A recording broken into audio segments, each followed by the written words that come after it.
Colossenses 1, 24. A Bíblia diz assim: o apóstolo Paulo ele estava enviando uma carta aos Colossenses, e essa é uma das citações dele.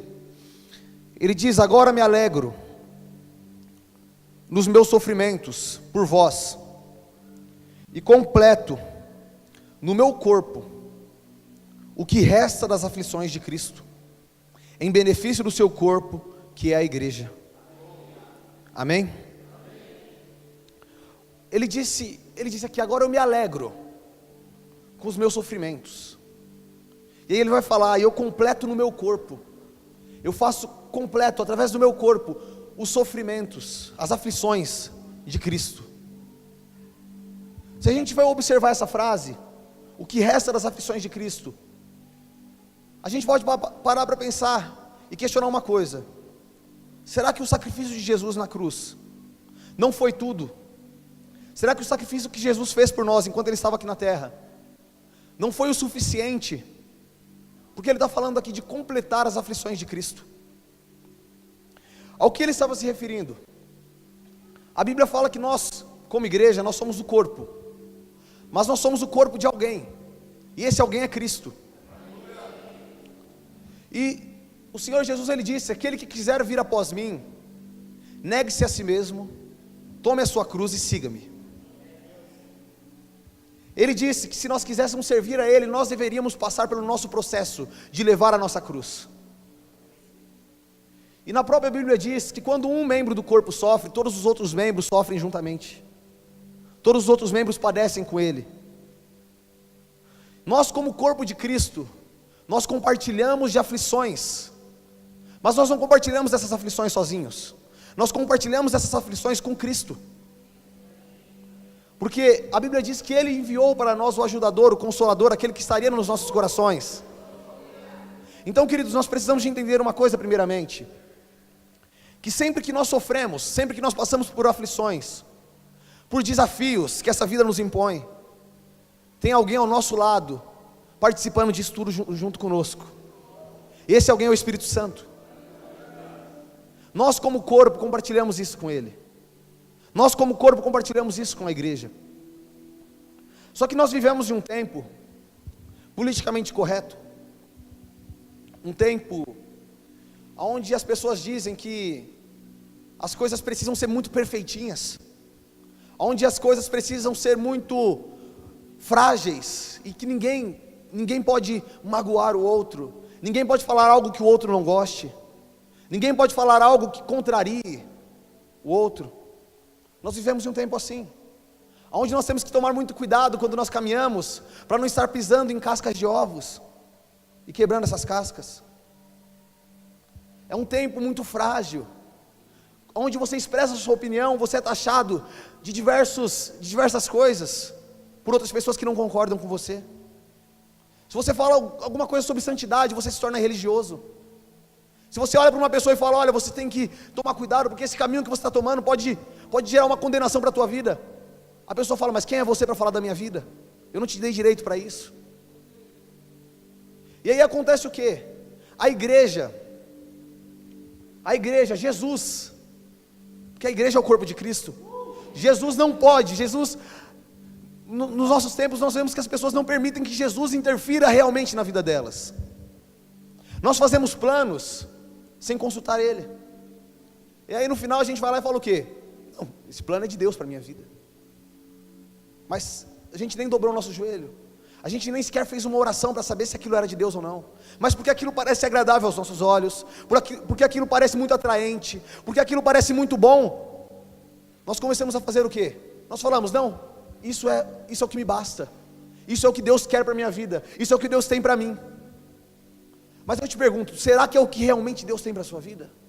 Será que é o que realmente Deus tem para a minha vida? Nós não estamos acostumados a ser confrontados, nós não estamos acostumados a olhar para os nossos próprios defeitos e enxergar aquilo que é defeito realmente, enxergar aquilo que precisa de cura, enxergar aquilo que é uma ferida. A gente está acostumado a esconder, a mascarar. Se a pessoa está doente espiritualmente, ao invés de ela ir buscar por cura, ela mascara a doença dela e vai levando do jeito que dá. Não mostre essa doença para ninguém, para que os outros não vejam e para que ela não se envergonhe. E ao mesmo tempo os outros veem essa doença, veem pessoas sofrendo, veem pessoas pecando, veem pessoas acabando com a vida espiritual, e não falam nada, e se isentam, porque pensam, não, se eu falar alguma coisa, vai ficar chateado comigo, vou perder a amizade, vai virar a cara para mim, vai agir com ignorância para o meu lado. Enquanto isso, cada dia mais, é como aquele doente, que ele não busca tratamento, e cada dia mais vai piorando, a chegar a um ponto de morte.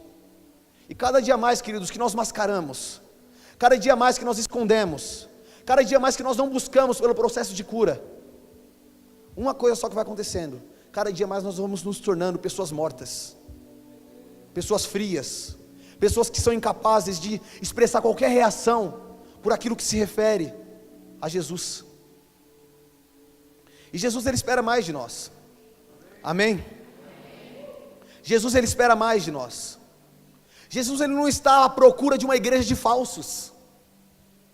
Jesus não está à procura de uma igreja mascarada. Jesus não está à procura de uma igreja que se esconda atrás de uma posição que todos veem, mas que ela não é aquilo realmente. Jesus não está atrás de uma igreja que é atriz, que só sabe interpretar e não sabe viver realmente. Jesus, a Bíblia diz que ele está à procura dos verdadeiros adoradores, que o adorem em espírito e em verdade. Amados, nós temos que ser achados como verdadeiros adoradores, glória a Deus. Nós temos que ser achados como pessoas que vão se dispor a viver realmente para Jesus, que vão se dispor a crer realmente em Jesus, que a nossa vida vai expressar algo a mais, que as palavras que nós falarmos, que quando a gente vier na igreja para orar, que a gente não vai orar somente porque todos estão orando, mas porque nós vamos orar porque nós ansiamos por isso. Que quando nós cantarmos, a gente não vai cantar uma música e expressar a letra dessa música simplesmente porque a música está sendo tocada pelos ministros de louvor, mas nós vamos cantar aquilo porque aquelas palavras são reais em nossas vidas. Jesus espera que nós tenhamos uma vida real com Ele. O apóstolo Paulo, ele falou de completar as aflições de Cristo, e o que o politicamente correto se relaciona a isso, ao completar as aflições de Cristo. Porque, querido, quando nós começamos a viver esse politicamente correto, essa falsidade, quando nós começamos a mascarar, nós fazemos isso por um motivo, porque isso é mais confortável. Porque é mais confortável você mentir para alguém do que confrontar essa pessoa. Porque é mais confortável você escutar uma mentira de alguém do que ser confrontado por essa pessoa. Porque é mais confortável a gente fazer aquilo que a gente quer, aquilo que nós desejamos, aquilo que nossos olhos, aquilo que é a nossa vida, aquilo que a gente sente prazer, do que renunciar aos nossos prazeres e fazer aquilo que Jesus espera de nós. É mais confortável. Isso não gera sofrimento, isso não gera renúncia. Mas o apóstolo Paulo, ele falou que nós devemos completar as aflições de Cristo, aquilo que resta das aflições de Cristo. E para nós fazermos isso, nós temos que passar por um processo, o processo de renúncia. Porque ninguém deixa nada de lado com um sorriso no rosto. Ninguém deixa nada que é prazeroso para ela, que ela quer ter na vida dela. Ninguém deixa nada de lado. Ninguém abandona alguma coisa que ela lutou muito para conquistar com um belo de um sorriso no rosto. Não se faz isso. Ninguém abandona alguma coisa que ama sorrindo. E o apóstolo está falando de aflições, de sofrimento, porque algumas coisas que nós vamos renunciar em nossa vida vai gerar muita renúncia. Algumas coisas que nós temos que renunciar em nossa vida vai gerar muito sofrimento para nós, mas mesmo assim nós devemos continuar. Nós devemos tirar da nossa cabeça qualquer tipo de ideia, qualquer tipo de pensamento que ache que renunciar é a gente tirar alguma coisa da nossa vida com muita alegria, ou que viver com Cristo é sempre fazer aquilo que vai nos alegrar, ou que vai trazer paz ao nosso coração, porque nem sempre vai ser dessa forma. Muitas vezes vai gerar uma grande luta no nosso coração, vai gerar uma grande luta na nossa carne, A Bíblia diz que a luta da carne contra o espírito é uma luta incessante, uma luta que não para. E nós temos que estar preparados para essa luta. Em Mateus capítulo 18, versículo 7, a Bíblia diz: sendo assim, se a tua mão ou o teu pé te fizerem cair em pecado, corta-os e lança-os fora de ti, pois é melhor entrares na vida mutilado ou aleijado, do que tendo as duas mãos ou os dois pés e seres atirados no fogo eterno. Se um dos teus olhos te faz pecar, arranca-o e lança-o fora de ti, pois é melhor entrares na vida com um olho só, do que tendo os dois e seres lançado no fogo do inferno. Amém? Isso aqui são palavras de Jesus, são palavras fortes. Ele fala: olha, se alguma coisa te escandalizando, se o teu pé te escandaliza, se tua mão te escandaliza, se teus olhos te escandalizam, é melhor que você arranque a tua mão, é melhor que você arranque teu pé, que se mutile, que você tire seus olhos do seu corpo, para que você possa alcançar a vida eterna, do que ter tudo isso e ser lançado no inferno, num lago que arde em fogo e enxofre, no fogo eterno, no sofrimento eterno. E Jesus, ele foi aqui bem pesado nessas palavras. Ele não estava se referindo, ele não estava usando essas palavras para se referir literalmente a cortar um braço, a arrancar um olho ou a tirar um pé, mas ele estava usando essas palavras para se referir à nossa posição, aquilo que nós temos olhado, aquilo que nós temos tocado e pelos caminhos que nós temos andado.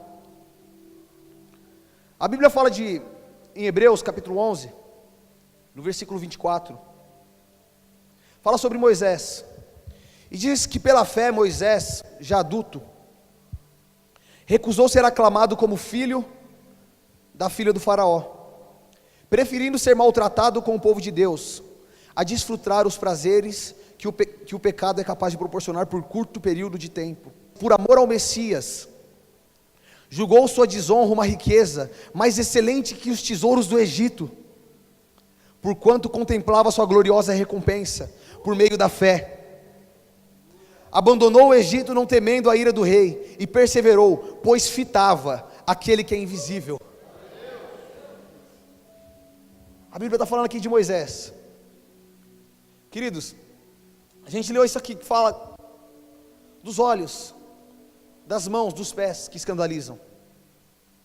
E a gente vê aqui a história de um homem, uma curta passagem da história de Moisés. E fala que pela fé o Moisés, ele era um homem que tinha sido adotado pelo rei do Egito, pela filha do faraó. E ele era um homem que vivia em uma instrução muito grande, tinha a melhor instrução da época, vivia no melhor reino daquela época, no reino mais rico.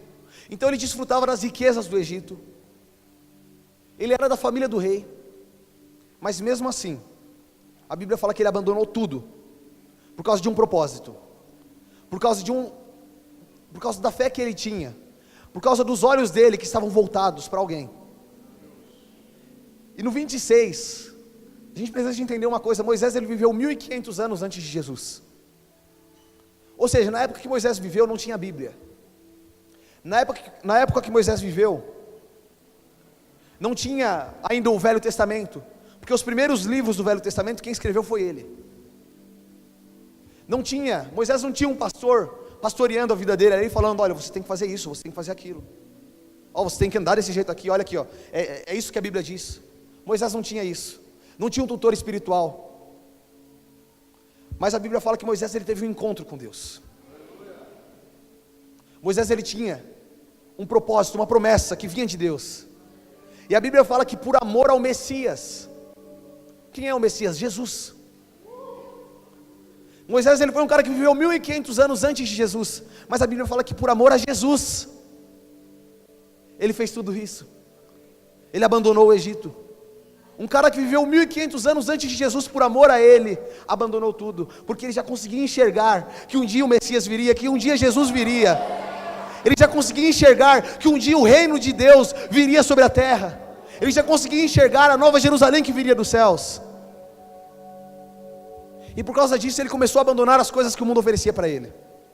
Ele começou a abdicar as coisas que aquele reino oferecia para ele, porque ele sabia que tinha algo mais precioso, algo mais valoroso, algo melhor e algo maior preparado para ele. Queridos, nós temos que parar com essa coisa de fitar os nossos olhos no mundo, de fixar os nossos olhos naquelas coisas que nos corrompem. Porque a primeira coisa aqui que eles vão falar é se tua mão, teu pé e os teus olhos, são 3 coisas. Nós temos que parar de fitar os nossos olhos, porque os nossos olhos, eles têm poder de nos corromper. Aquilo que nós vemos tem poder de nos corromper. E o problema é quando nós tiramos os nossos olhos de Jesus. Em Hebreus, no capítulo 12, no versículo 1, Hebreus 12, 1, a Bíblia vai dizer assim: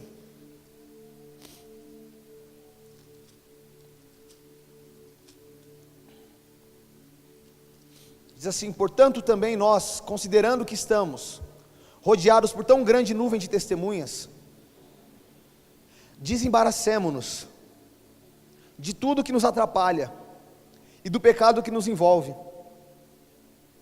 e corramos com perseverança a corrida que nos está proposta.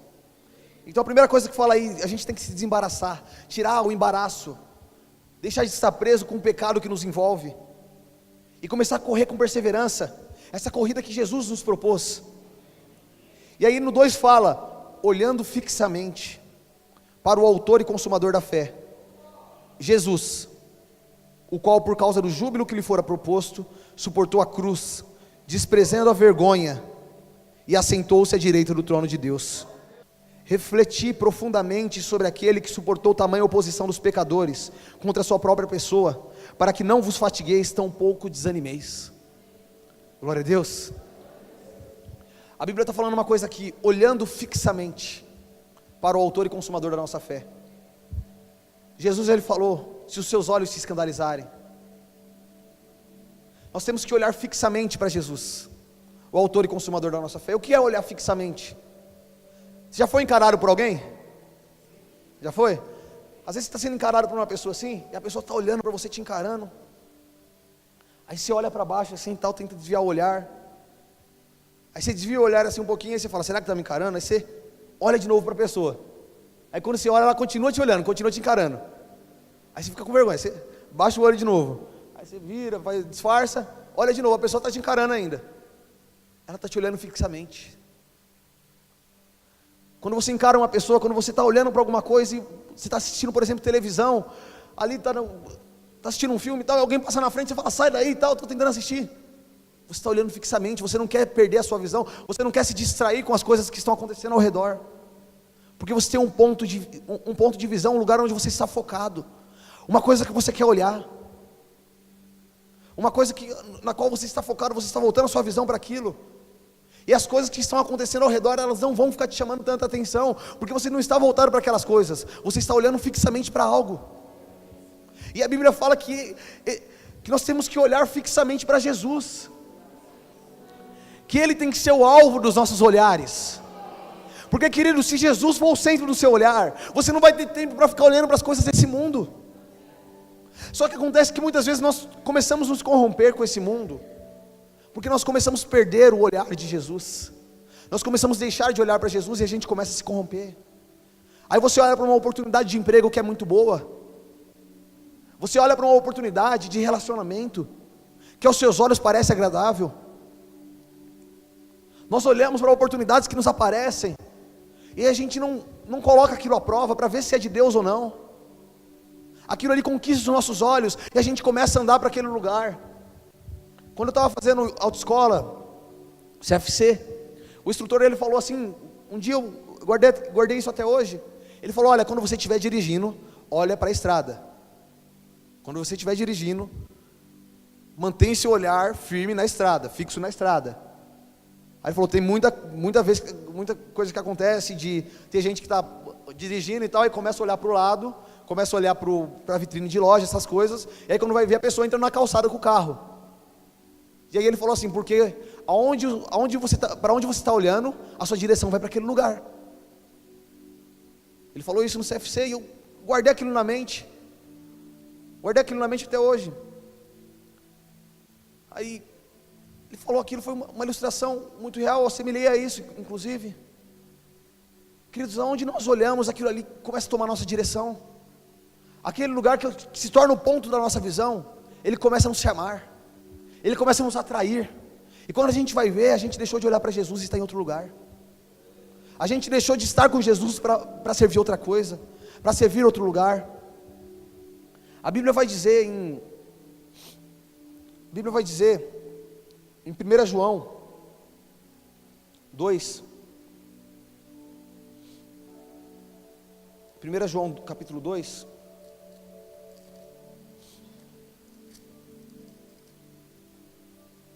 a Bíblia diz assim, o versículo 17, perdão, João 2,17, diz assim, 1 João 2,17, ora, o mundo passa, assim como sua volúpia, entretanto, aquele que faz a vontade de Deus permanece eternamente. Um versículo antes aí, 16, pois tudo que há no mundo, as paixões da carne, olha que interessante, tudo que há no mundo, as paixões da carne, a cobiça dos olhos e a ostentação dos bens, não provém do Pai, mas do mundo. Amém? Pois tudo que há no mundo, aí falou três coisas, paixões da carne,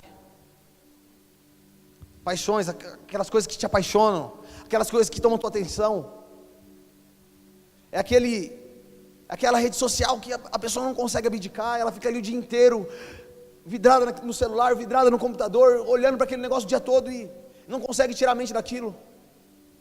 É aquele filme, aquela série, aqueles negócios, coisas que começam a entrar na nossa mente, paixões da carne, a cobiça dos olhos. O que é a cobiça dos olhos? É aquilo que começa a atrair os nossos olhares. E aí a Bíblia fala também a ostentação dos bens, as riquezas que esse mundo nos oferece e que começa a tomar nossa atenção. As riquezas que esse mundo nos oferece parece uma oportunidade muito grande e a gente começa a abrir mão do reino, começa a abrir mão de Cristo, começa a abrir mão de um monte de coisa que Deus colocou na nossa vida para seguir aquilo. Nós não podemos cair nesse caminho, num caminho de erro, num caminho de enganação, num caminho onde nós estamos sendo levados por isso. Jesus, ele disse, nós não podemos servir a dois senhores, ou nós servimos a Deus, ou nós servimos a Mamon, ao dinheiro. Jesus também disse, Paulo disse, o amor ao dinheiro é a raiz de todos os males. Ele disse a Timóteo, o amor ao dinheiro é a raiz de todos os males. Ele diz mais, que muitas pessoas buscando as riquezas acabaram perdendo a fé.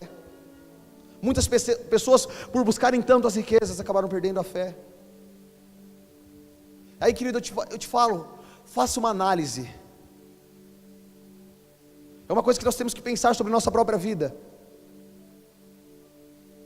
O que nós temos colocado na frente dos nossos olhos? Será que o que tem atraído os nossos olhares, o que tem atraído o seu olhar, o meu olhar, é Jesus? Ou aquele emprego que você tem, ou aquele emprego atrai mais o seu olhar do que Jesus? Ou aquele seu relacionamento atrai mais o seu olhar do que Jesus? Ou aquela oportunidade que alguém aparece para você e traz, te alegra mais do que a presença dele? O que é que está atraindo os nossos olhares?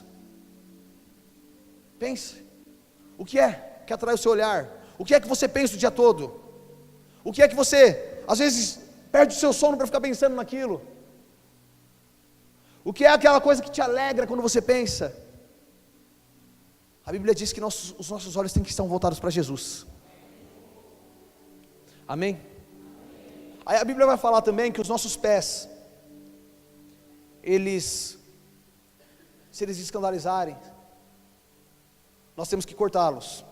E em Marcos capítulo 8, a Bíblia fala de um cego. Versículo 22, diz assim, o cego de Betsaida, e diz assim, 8:22,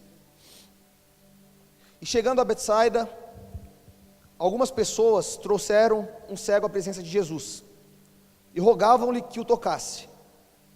Então ele tomou o cego pela mão, e o conduziu para fora da aldeia. Em seguida cuspiu nos olhos daquele homem, e lhe impôs as mãos e indagou, vê alguma coisa? O homem levanta os olhos e afirma, vejo pessoas, mas elas se parecem com árvores caminhando.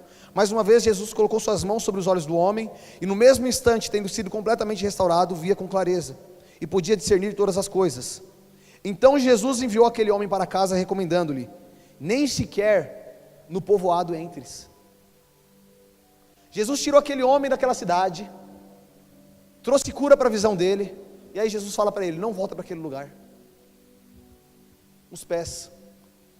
A Bíblia fala que os nossos pés, eles têm que estar calçados com as sandálias do Evangelho da Paz. Os pés, eles representam um caminho, o caminho que nós trilhamos, o caminho que nós seguimos.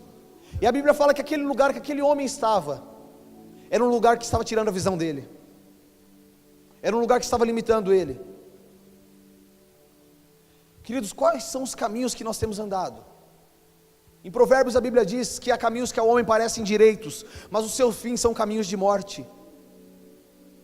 Em quais caminhos nós temos entrado? Em quais lugares nós temos entrado? Será que isso não tem limitado a nossa vida? Será que isso não tem impedido Jesus de falar aos nossos corações? Impedido a gente de olhar para Jesus realmente? Porque aquele homem perdeu a visão por um motivo, pelo lugar que ele estava. E Jesus fala, não volte para lá. Não volte para lá. Ele tirou ele daquele lugar e ele falou, não volte para lá. Nós estávamos no mundo. Nós estávamos perdidos nas trevas. E aí Jesus foi lá no mundo e nos encontrou, nos resgatou, nos trouxe para cá e trouxe salvação para nossas vidas. Ele abriu os nossos olhos. Só que sabe o que acontece, querido? Na igreja hoje tem muita gente querendo voltar para lá, mas não volta literalmente. A pessoa continua dentro da igreja, mas os pés dela estão no mundo. A pessoa continua dentro da igreja, mas ela está mascarada, porque as práticas dela não condizem com esse lugar. As práticas delas não condizem com o corpo de Cristo. E aí muitos de nós estamos assim. A gente vive e fala que é crente, fala que é cristão, e fala que ama Jesus, e isso, e aquilo outro, mas as nossas ações não estão demonstrando isso. Os nossos pés, eles estão corrompidos, e Jesus falou, se seus pés te corrompem, arranque-o. Se você está num relacionamento que está te corrompendo, é melhor você perder esse relacionamento do que perder a vida eterna. Se você está num emprego que está te corrompendo, é melhor você perder esse emprego do que perder a vida eterna. Se você está num lugar que está gerando condenação para a sua vida, renuncie isso, mas não renuncie a Jesus. Não renuncie a Jesus. Os pés daquele homem estavam num lugar que estava trazendo condenação para ele. Jesus tirou ele daquele lugar. Queridos, não volte para aquele lugar de onde Jesus te tirou. Não volte para aquele lugar onde Jesus falou que você não deveria estar ali. Talvez Deus tenha cobrado alguma coisa no seu coração já tem bastante tempo, e você ainda não fez. Eu ainda não fiz. Talvez Deus tenha te cobrado alguma coisa, e a gente fica parado, acomodado numa posição, porque a gente tem medo, porque a gente não sabe. É como aquela pessoa que, digamos que ela está na frente de um mar, só que ela teme entrar naquele mar, por causa das ondas, um nadador, e ele vê as ondas bravas, mas ele teme entrar naquele mar por causa das ondas. E o A.W. Tozer, ele disse que as mesmas ondas, que são aflições, ondas do mar, que são aflições para um nadador, elas são atrativos para uma pessoa que vai surfar sobre aquelas ondas. E ele fala que as ondas virão para todo mundo, mas depende da forma que nós lidamos com aquilo. Os sofrimentos virão para todo mundo, as dificuldades virão para todo mundo, mas depende da forma que nós iremos lidar com aquilo. E queridos, muitas vezes nós estamos lidando com as aflições que o mundo manda, com as coisas que o mundo lança sobre nós, e nós não estamos sabendo lidar com isso, e estamos sendo corrompidos por isso. Ao invés de nós conseguirmos nadar por aquele mar, nós estamos sendo afogados por ele. Ao invés de nós conseguirmos enfrentar aquela luta, enfrentar a dificuldade, enfrentar o sofrimento, nós estamos permitindo que esse sofrimento nos derrote, que esse sofrimento nos corrompa, e que tire a presença de Jesus da nossa vida. Aquele homem, Jesus tirou ele daquele lugar, falou: não volte para lá, porque ele estava perdendo a visão naquele lugar. E a Bíblia também fala das mãos, as mãos que tocam. A Bíblia fala que nós devemos carregar em nosso corpo a espada, que é a palavra de Deus. Amém? Vocês creem nisso? Queridos, essa aqui é a nossa maior arma de ataque. Não tem como você resistir ao mundo se você não tiver isso aqui nas suas mãos. Não tem como você resistir às tentações de Satanás se você não tiver isso aqui na tua mão. Essa é a nossa maior arma de ataque contra o mundo. E muitas vezes nós estamos trocando, nós estamos deixando a nossa espada de lado para colocar a mão em outras coisas. Nós estamos deixando a nossa espada de lado para pegar coisa que esse mundo nos oferece, troféus que esse mundo nos oferece. Só que em 2 Timóteo, no capítulo 3, 2 Timóteo 3, a Bíblia vai dizer assim, versículo 2, a Bíblia diz assim: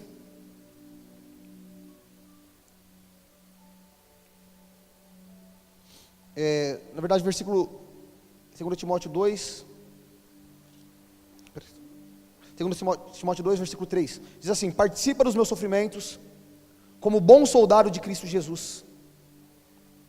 Nenhum soldado em serviço se permite envolver em negócios da vida civil, porquanto seu objetivo é agradar aquele que o recrutou para a guerra.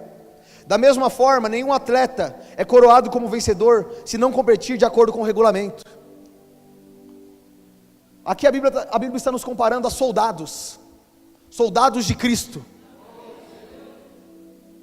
E está falando que o soldado, ele não se corrompe com as coisas dessa vida, ele não se embaraça com as coisas dessa vida. Você imagina um soldado no meio da guerra, ele está ali, tem gente atirando nele, ele está com a arma dele na mão. Você imagina, ele está guerreando, e a qualquer momento ele pode morrer, a qualquer vacilo ele pode morrer. Você imagina ele deixando a arma dele de lado, para pegar o celular dele na mão e ficar mexendo? Imagina, sim ou não? Vou ficar mexendo aqui no celular e tal, deixa ele atirar. Não vai fazer isso. Você imagina, o soldado está lá no meio da guerra e ele fala assim: rapaz, tiro para tudo quanto é canto aqui, quer saber o que eu vou fazer? Eu vou escutar uma música. Aí coloca o fone de ouvido e fica ali perdidão. Ele não vai fazer isso, porque ele não se embaraça. Ele não se embaraça com os movimentos, ele não se embaraça com a vibe que esse mundo oferece, não. E a Bíblia está falando que nós aqui na terra somos soldados. Soldado que não se embaraça, soldado que não se corrompe, soldado que não olha para esse mundo e fica desejando ele tanto, a ponto de deixar Jesus de lado. Soldado que fica olhando para as coisas que esse mundo oferece e começa a abandonar Jesus, e começa a deixar a palavra de Deus de lado, e começa a deixar o amor de Deus de lado. Soldados que não se corrompem, recebendo recompensas desse mundo e deixando a palavra de lado, deixando a espada de lado. Querido, nós temos que ser soldados reais de Cristo.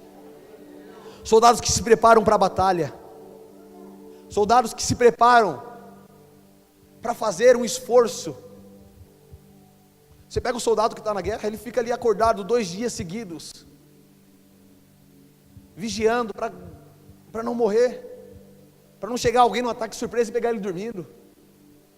Ele perde sono, ele fica com fome, ele renuncia a tudo. Por quê? Por causa da guerra. Por causa da guerra que ele está travando. E nós estamos de uma verdadeira guerra. E querido, se você acredita, se você acha que nós não estamos em guerra em guerra constante contra o inferno, é porque nessa guerra você está sendo devorado. Se nós temos qualquer tipo de crença no nosso coração que nós não estamos em guerra constante, é porque nessa guerra nós estamos sendo atacados e não estamos percebendo, e nós estamos sendo derrotados. Porque soldado que é soldado sabe que está na guerra. Soldado que é soldado, ele sabe aquilo que ele está fazendo, ele acredita naquilo que ele está fazendo, e ele sabe que a qualquer vacilo ele pode ser derrubado. Se tem alguma coisa que está nos limitando os nossos caminhos, limitando o nosso toque às nossas mãos, alguma coisa que o mundo está nos oferecendo, Satanás ofereceu para Jesus, ofereceu riqueza, ofereceu a necessidade que ele tinha no momento, que era fome. Tentou ele falando: olha, você não é o Filho de Deus, senão você pode pular daqui e Deus vai te salvar. Satanás tentou Jesus, mas ele venceu a tentação, por amor de nós, por amor a nós, e ele nos deu a capacidade de vencer também. Amado, abra sua mente, abra o seu coração, para entender aquilo que Jesus espera realmente de você, para entender aquilo que Jesus quer realmente fazer na sua vida. Para encerrar, em 1 João capítulo 3, 1 João 3, a Bíblia vai dizer assim,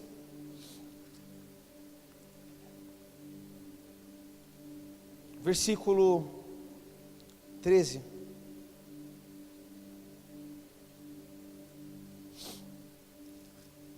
João 3, 13, diz assim: meus irmãos, não vos admireis se o mundo vos odeia. Nós sabemos que já passamos da morte para a vida, porque amamos os irmãos. Quem não ama, permanece na morte. Então aqui nessa primeira parte, ele está falando: olha, o mundo, não vos admireis se o mundo vos odeia. Não vos admireis se o mundo gera imposição para vocês, se o mundo está tentando conquistar vocês de qualquer forma, se o mundo está se esforçando para tentar tirar os olhos de vocês de Jesus. Não se admirem com isso.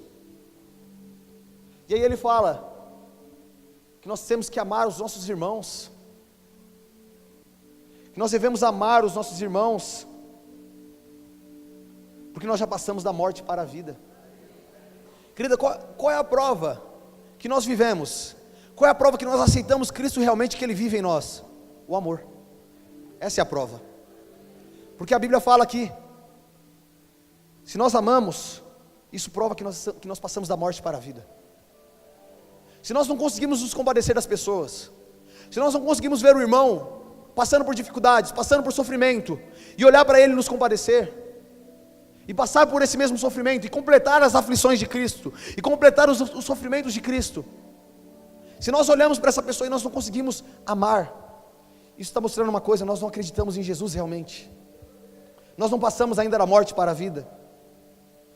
E aí ele vai continuar falando no 15: toda pessoa que odeia o seu irmão, olha aí que forte, toda pessoa que odeia o seu irmão é homicida, e sabeis que nenhum assassino tem a vida eterna em si mesmo.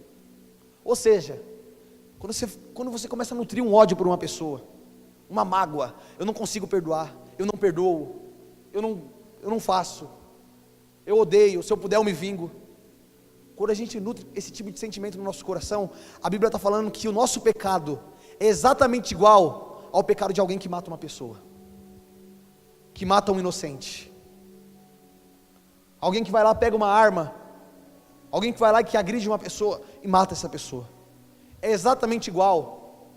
Ah não tem problema eu não perdoar, não tem problema eu odiar alguém. Tem sim, a Bíblia está falando que tem. Quando nós odiamos uma pessoa, nós estamos sendo homicidas, nós estamos praticando homicídio. E aí vai continuar: e sabeis que nenhum assassino tem a vida eterna em si mesmo. Nisso conhecemos todo o significado do amor. Ele fala então todo o significado do amor, e o significado do amor é esse: Cristo deu a sua vida por nós. Glória a Deus. A segunda parte: e devemos dar a nossa vida por nossos irmãos. Se alguém possuir recursos materiais e observando seu irmão passando por necessidade, não se compadecer dele, como é possível permanecer nele o amor de Deus? Filhinhos, não amemos de palavras nem de boca, mas sim de atitudes e em verdade. Desta forma saberemos que somos da verdade e acalmaremos o nosso coração na presença dele. Amém? Então ele está falando aqui, olha, não ame somente de palavras. A gente tem que tomar esse cuidado. A gente tem que avaliar a nossa vida. Hoje é um dia de ceia e a Bíblia fala, lá no capítulo que fala sobre ceia, fala: examine, pois, o homem a si mesmo. Nós temos que nos examinar e pensar numa questão: será que esse amor que nós falamos, será que Jesus, as palavras que saem da nossa boca a respeito de Jesus, a respeito de Deus, a respeito de fé, será que as palavras que saem da nossa boca a respeito de amor, não são simplesmente filosofias?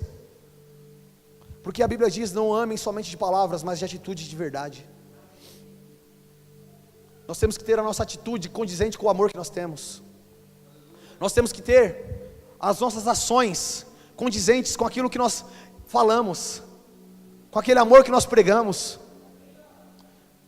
Porque, querido, você não veio aqui somente para ouvir. Deus, Ele não quer que você venha aqui nessa igreja somente para ouvir. Ele quer que você venha aqui nessa igreja para amar. Amar a pessoa que está do seu lado, amar a pessoa que você encontra na rua, amar o perdido que está lá fora. E, queridos, nós como igreja temos perdido o amor. E se nós perdemos o amor, nós morremos. Você não vai morrer por viver sem amor, você já está morto por viver sem amor. Queridos, nós temos que avaliar a nossa vida. Quando foi a última vez que você renunciou a alguma coisa? Pense. Quando foi a última vez que você abandonou alguma coisa, que você falou: estou deixando isso daqui, eu queria ter isso aqui na minha vida, isso é prazeroso para mim, isso é bom para mim, isso é lucrativo para mim, mas eu estou deixando isso de lado, por amor a Jesus. Quando foi a última vez? Quando foi? Talvez você me fale: eu nunca fiz isso. Pois é, esse é o nível de cristianismo que nós temos vivido. Na época dos apóstolos ali, as pessoas abandonavam tudo para viver em comunidade. Elas deixavam tudo, vendiam tudo que tinham e iam viver juntos, para viver num só corpo, em uma só comunhão, levando o amor de Cristo pelas ruas, pelos lugares. Queridos, quando foi a última vez que nós abandonamos alguma coisa, que nós fizemos uma renúncia real na nossa vida? Eu não estou falando de você: eu vim para a igreja hoje, não. Não estou falando disso. Isso é algo muito simples, é algo muito raso, é algo muito vazio. A Bíblia fala que quando aconteceu o dia de Pentecostes, 40 dias depois que Jesus subiu aos céus, a Bíblia fala que eles se reuniam todos os dias para orar. Eles se reuniam todos os dias para buscar e esperar pela vinda do Espírito Santo. A igreja se reunia continuamente, a igreja fazia contínuas orações, a igreja agia em um só coração. Todos os dias eles estavam ali, queimando de amor. E aí, Deus não tinha como falar: eu não vou dar meu espírito para eles, porque eles estavam queimando em amor. E aí Deus desceu o espírito dele, porque era a promessa que se cumpriria. Nós temos que ter esse amor no nosso coração, porque muitas vezes nós limitamos a nossa vida, a vida de oração. Eu só consigo orar quando eu vou na igreja. A Bíblia, eu só consigo ler quando eu vou na igreja. Imagina, se um médico que faz a operação, ele só estudasse quando ele estivesse com o paciente na frente dele, ali na maca, pronto para ser operado. Imagina, você acha que ele conseguiria fazer uma operação bem sucedida? Não conseguiria. Por quê? Porque ele não tem prática, porque ele não vive aquilo realmente. Não, antes dele fazer uma operação, ele tem que passar por mais de 7 anos de estudo. Ele tem que passar por um período onde ele vai ficar vendo outras pessoas fazendo a operação, para ele poder aprender, para depois ele conseguir aplicar aquilo. E é diariamente estudando, é diariamente fazendo. E para as coisas dessa vida a gente faz isso. Faculdade a gente vai todo dia. O cara quer ter uma profissão, então ele vai todo dia para a faculdade. Ele vai segunda, vai terça, vai quarta, vai quinta, vai sexta. Se preciso ir sábado, ele vai. Se preciso renunciar ao domingo para fazer um trabalho, ele renuncia e faz.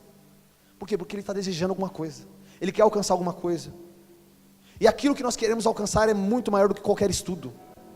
Aquilo que nós queremos alcançar é muito maior do que qualquer profissão.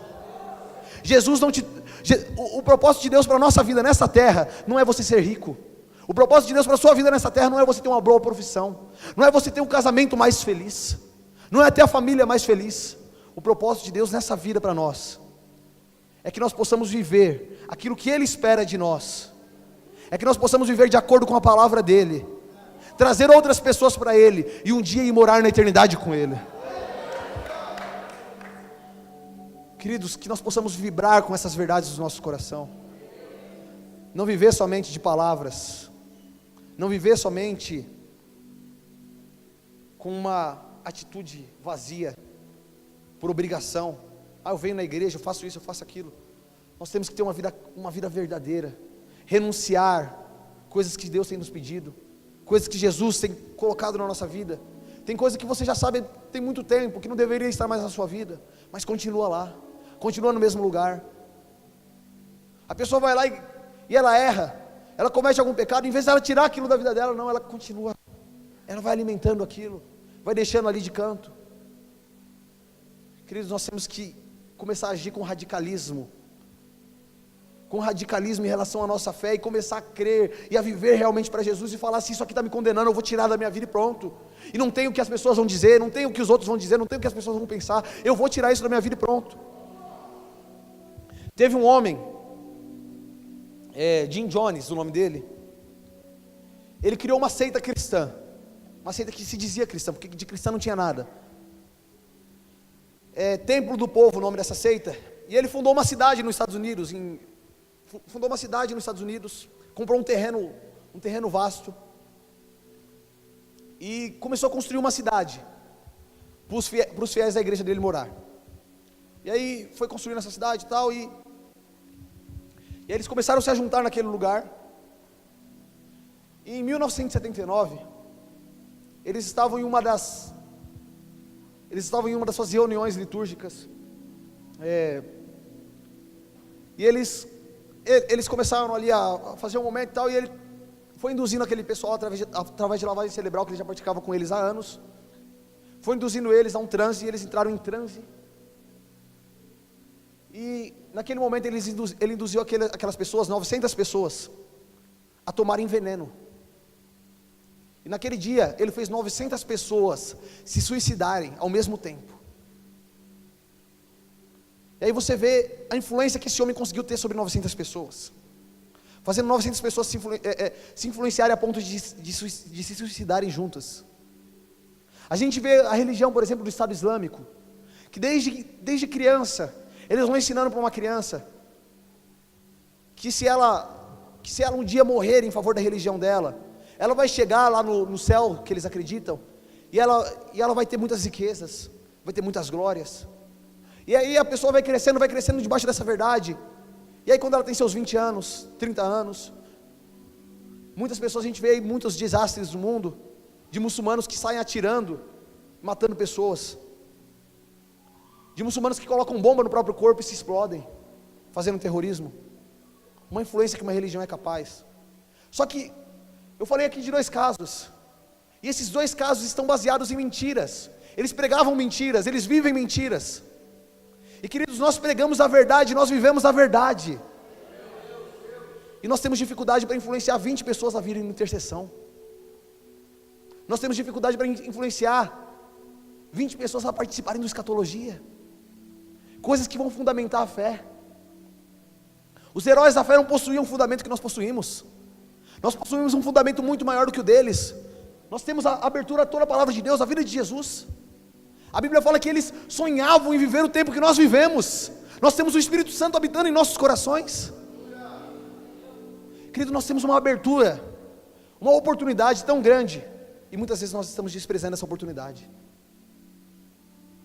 Faça aquilo que você escuta, aquilo que você lê, parar de ser simplesmente uma filosofia na sua vida, e passar a ser verdade realmente.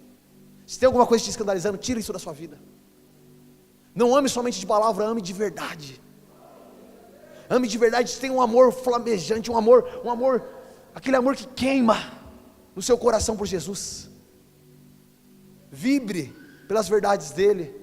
Leve esse amor ao mundo, espalhe esse amor com as pessoas. Queridos, isso é o que Deus espera de nós. Amém?